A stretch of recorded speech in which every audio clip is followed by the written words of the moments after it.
Hello అండి, welcome to మావి చిగురు స్టోరీస్. ఈరోజు కథ పూల సుల్తాన్. ఈ కథ మీకు నచ్చితే లైక్ చేయటం మర్చిపోకండి. మీకు ఎలా అనిపించిందో కామెంట్ చేసి చెప్పండి. ఈ ఛానల్ని కొత్తగా చూసేవారు మరిన్ని మంచి కథల కోసం సబ్స్క్రైబ్ చేసి బెల్ ఐకాన్ ఆన్ చేయండి. అప్పుడు ఏ కొత్త వీడియో పెట్టినా మీ దాకా వస్తుంది. ఇక కథ మొదలు పెడదాం. ఫుల్ ఫుల్ మలే ఫుల్ అని నబీ సాహెబ్ వీధి మొగదల కేక వేయటంతోటే వీధంతా సంచలిస్తుంది. ఆ కేకతోటే గాలి మల్లెల వాసన మూసుకొస్తుంది. ఆడుకుంటున్న ఆడపిల్లలు ఆట మాని పూల బుట్ట దగ్గరకు పరిగెత్తుకొస్తారు. దొడ్లో పని చేసుకుంటున్న ముత్తైదువులు పని వదిలేసి వాకిళ్లలోకొచ్చేస్తారు. సాయం వేళ మల్లెలెంత చల్లగా ఉంటాయో నబీ సాహెబ్ మాటలు అంతకంటే హాయిగా ఉంటాయి. బుట్ట మీదికి మూగిన పిల్లల్ని ఆపుతూ, బుల్లెమ్మ ఈ పరిగిణి బాగుందే, సీతాలు చెవులు కుట్టించుకున్నావే, రత్తమ్మ కొత్త రవిక తొడిగిందే అంటూ పిల్లల్ని పలకరించి చెక్కిళ్ళు నిమిరి ప్రతి ఇంటి ముందుకొచ్చేవాడు. సుబ్బమ్మ గారు పాపకి రేపు పూల జడ వేస్తారా, ఎక్కువ పూలెట్టుకొస్తాను అనేవాడు. వెంకమ్మ గారు 100 మల్లె మొగ్గలే కొంటే బాగుండదండోయ్. ఇంకో అలా ఇంటింటికి పువ్వులిచ్చుకుంటూ అందరినీ పలకరిస్తూ ముందుకు సాగేవాడు.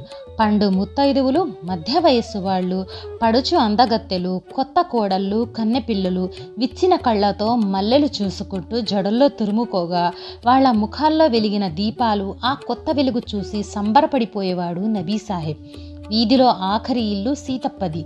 సీతప్ప మల్లెపూల కేక్కే ఉలిక్కి పడుతుంది. పువ్వులంటే ఆమెకు పంచ ప్రాణాలు. కిందటేడే పెళ్ళయ్యింది.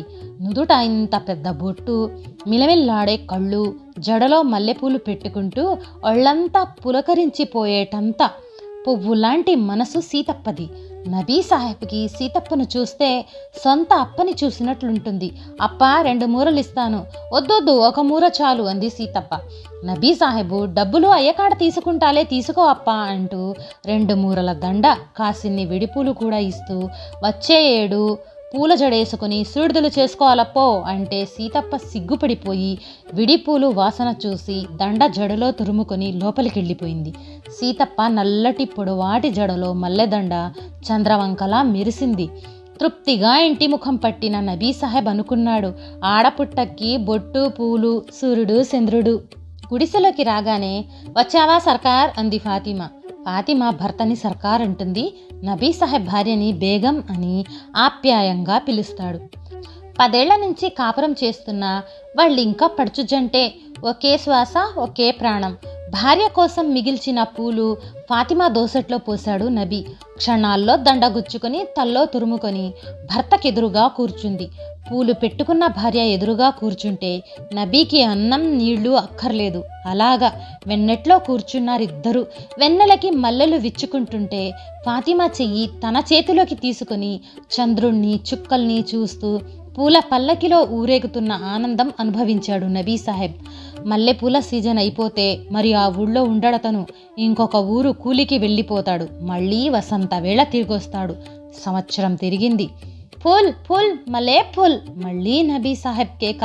మళ్ళీ కేరింతలు కొట్టే పిల్లలు, ముత్తైదువులు, కన్నె పిల్లలు, కొత్త కోడళ్ళు, మల్లెపూల కళ్ళు కొప్పులు, చెక్కిళ్ల వెలుగులు, కుంకుమ కాంతి, మల్లెగాలి కలగల వాసన. వీధి చివరకొచ్చాడు నబీ సాహెబ్. సీతప్ప వాకిట్లో ఎదురు చూస్తూ నుంచోలేదు. సీతప్ప కడుపు పండి ఉంటుంది. సుడిదలకి పూల జడకి పూలివ్వాలి అనుకున్నాడు. ఫుల్ మలే ఫుల్ అని కేకేశాడు. తలుపు తెరుచుకోలేదు. నబీ సాహెబ్ ఆశ్చర్యపోయాడు. మెట్లెక్కి వెళ్ళి తలుపు కొట్టి మలే ఫుల్ అన్నాడు. సమాధానం రాలేదు. లోపల నుంచి వెక్కెక్కి ఏడుస్తున్నట్టు ధ్వని వినిపించింది. పక్కింటి పార్వతమ్మ చెప్పింది, నువ్వు వెళ్ళిపో బాబు, దానికి పూలెట్టుకునే యోగ్యత లేదు. దేవుడు పసుపు కుంకుమ తుడిచేశాడు.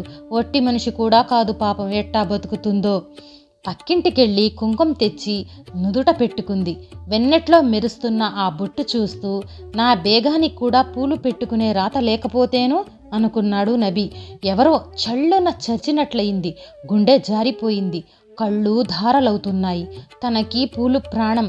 ఆడదానికి పూలే కళ్ళు. అది లేకుండా నా బేగం. ఫాతిమాని దగ్గరికి తీసుకున్నాడు. కౌగిలించుకున్నాడు.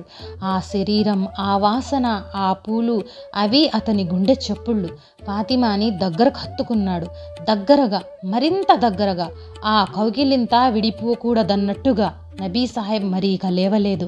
ఆ మర్నాడు ఆ ఊరి ముత్తైదువులకు పిలిచి పూలిచ్చిన వాళ్ళు లేరు. ఫాతిమా ముఖాన చెదిరిన రక్తపు కుంకుమ, జడ నిండా వాడి వత్తలై రాలిన మల్లెలు. ఈ కథ నచ్చితే లైక్, షేర్ చేసి తప్పకుండా సబ్స్క్రైబ్ చేయండి.